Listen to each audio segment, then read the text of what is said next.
Greetings, Patrick here, Half Cheetah Will View, and we're here for another film review. And today we'll be taking a look at The Wide West, that was released here in 2025 and distributed by ITN.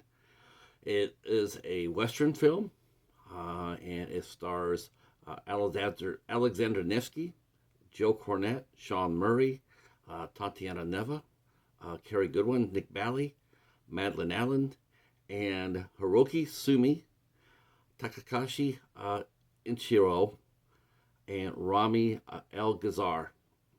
Probably crushed the last three names here, but I'm deeply sorry about that. So this is an interesting movie. This is the fourth film that I have reviewed from the producing team of Alexander Nevsky and Joe Cornet. So this movie it's a story of it's based off a true story about a Japanese sumo wrestler who came over here at the turn of the century, and he was a yokozuna in Japan, and one of the greatest ever. And he actually came over to the United States after the Russo-Japanese War as the Goodwill ambassador, and he actually went to Washington D.C. and was friends with Teddy Roosevelt. He stayed and did several. He was a welcome in in the presidential house. I'm not sure if it was the White House or not back then, but he was welcome to where President Roosevelt was, and they held exhibition matches throughout up and down the East Coast.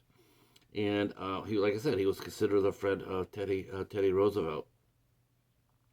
So the movie opens up and we see and instant smile on my face because it shows Alexander coming to town riding a horse. Now, honest to God, it is one of the most joyful things ever in cinema, and I mean that. It is so much fun because he's such a big man, and he's on the horse. He makes the horse look small, but here he comes on his horse, and it's a beautiful horse too, by the way. He comes into a town called Goldwood. And he's there to make some money. He's a gambler. He goes around and he plays around the town. And but the town has an ordinance, since it is 1907, that all people must surrender their weapons to the judge, who's acting as the sheriff. So of course Alexander, who plays Max gives up his guns, and he says, and the judge says, you can go over to the White Horse Saloon. It's got the best action in town, or what have you. So we see Max head on over to the saloon, and then there's some people drinking, playing cards, having a good time. And then we see two sumo wrestlers and their translator, and they're enormous, and they make Alexander look actually rather small, but Max instantly connects with them. He knows who they are. He knows what they are, and his Max, being from Europe, he basically sees fellow spirits. They're not native to this country, so now he bonds almost instantaneously, and so they start talking, and what are they coming over here for? They just got into San Francisco 3 days ago, and they're waiting for the train track to be repaired. Then they're going to head on back to Washington D.C.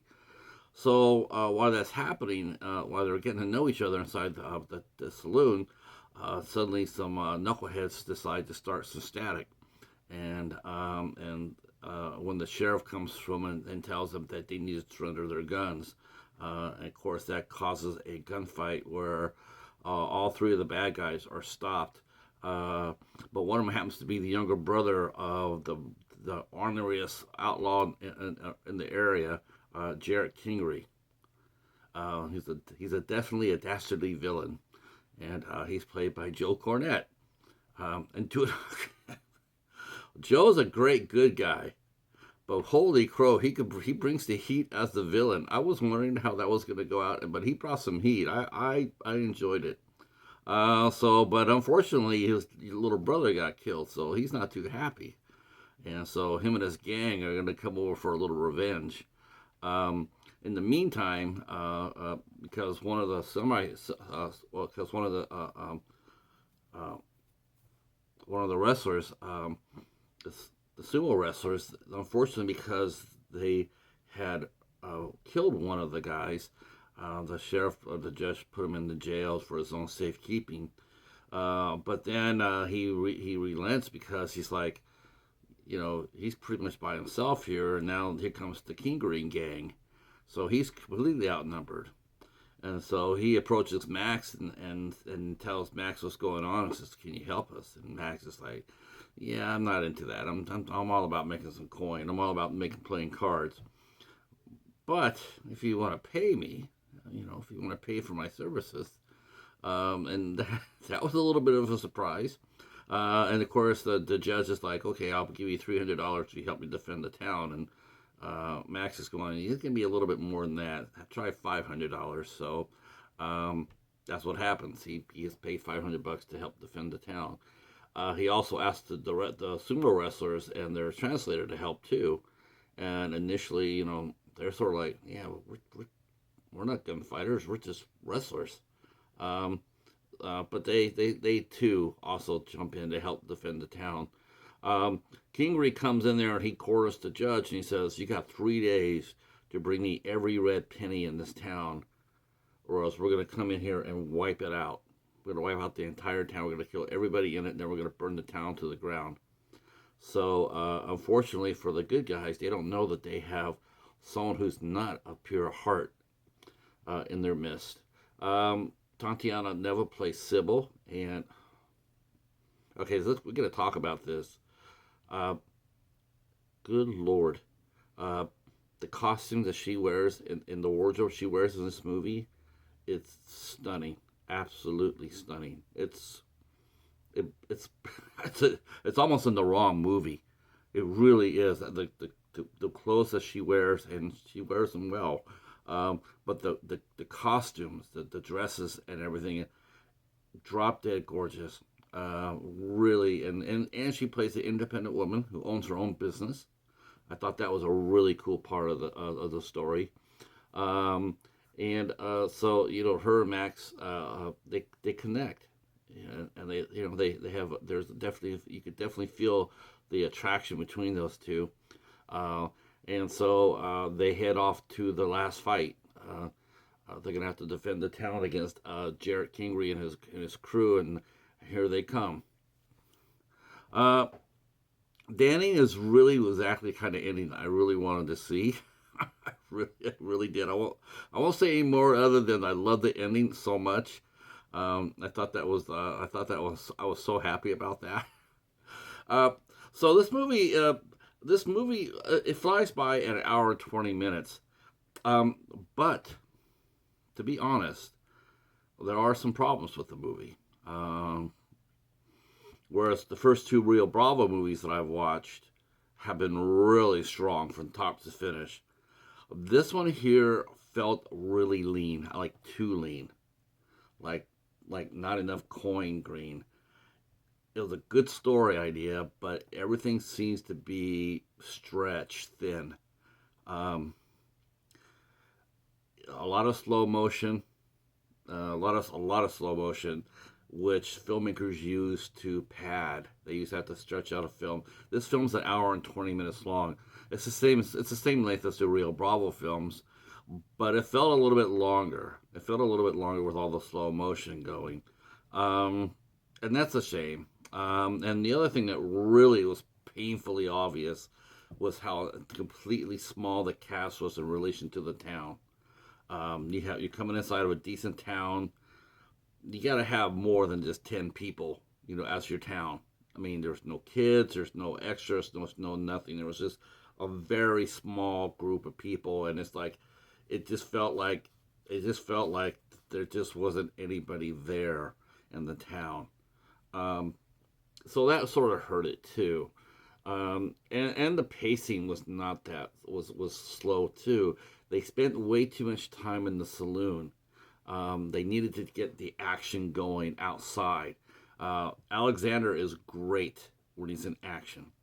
Not bad when he's not, but he's definitely an actor that is more comfortable moving. putting him in static, having him static, just like sitting down, having a drink. That's not really his style. He's not the best, that doesn't do him any justice. You got to have the guy up and going, doing something. Even if it's just walking across the street to pet his horse, that's still better than having him just sit there and do nothing. The sumo wrestlers, they didn't have nearly enough to do. Nearly enough. They just basically sat for them until they got to do their sumo wrestling, but that was almost an hour into the movie. So pacing issues really didn't help the movie out very much. I definitely, like I said, I definitely feel like it's a great concept. I love the story. And I also love the fact that the story is based on a historical figure, which is exactly what they did, what Joe and Alexander did with the Rio Bravo films. They based the Alexander's character as a historical accurate figure, and the sumo wrestlers did, the Yokozuna did go and wrestle in Washington, and was friends with President Roosevelt. So that's based on that true story, and I love that aspect of it. But I just think it needed like maybe an extra $5,000 to $10,000 to flush out the town a little bit more. And it would have been nice to have a little more background on the Kingery gang too. Um, but the acting. So I'm going to go back to the good parts here, because the acting was a lot of fun. Like I said, Joe Cornet looked like he was absolutely just having a ball playing the bad guy. Um, Madeline Allen plays Sally, one of the barmaids. Super cute. Holy cow, super cute. Uh, uh, and like I said before, I mean, Nick Bally did a great job as the judge. Uh, Sean Murray, who did the score for the film, also played the mayor. And of course, like I said before, Tatiana Neva plays Sybil Malone, who owns a clothing store. I haven't seen a costume like that since Cyrano.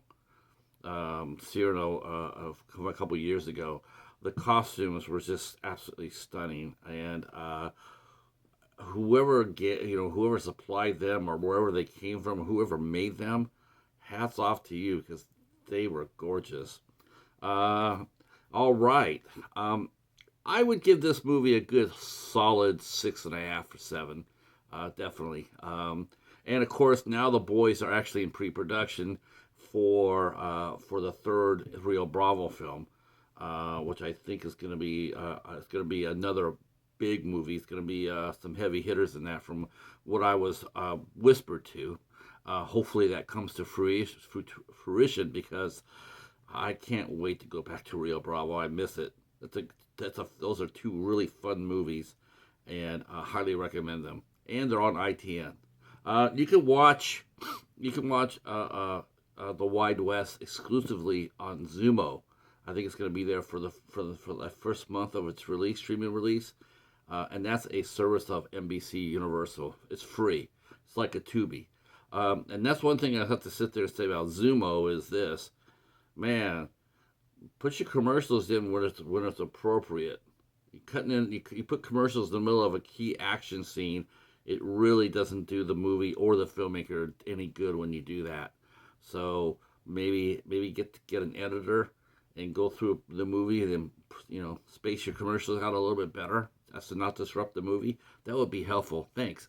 Uh, all right, that's it for us. And looking forward to seeing your views on this. If you're a Western fan like we are. I mean, after all, we are Paladin and Patrick, right?